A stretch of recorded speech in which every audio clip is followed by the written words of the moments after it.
IFM News. IFM News. IFM News. Sports. Nagwithdraw ni Alyssa di 2026 Premier Volleyball League when a PVL rookie draft sa paypay itangal daw a deadline na. Dahil din ang baling nga anunsyo ti Hassel and Groove, ti management ang i-game ken Solomon na nagdesisyon nga ituloy ka nag-explore na paylaing nga kay IM80 overseas.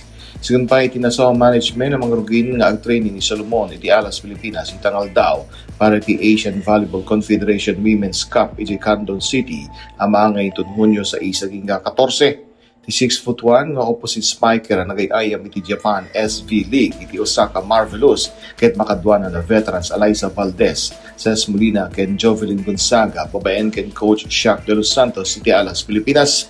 Sigun pa iti Hassel and Groove nga itultuloy na pay iti panag-explore ni Solomon iti international tournament iti Italy, USA, Turkey, Japan ken Peru bayat nga gayayam iti national team.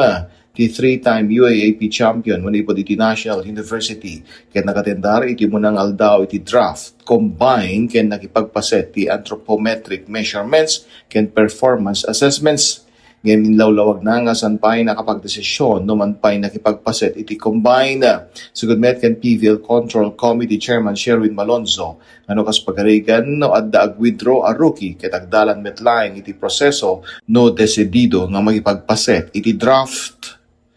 Para iti IFM Sports, dahil ni Idol Joey C. Tatak IFM. IFM News. IFM News. IFM News. Sports.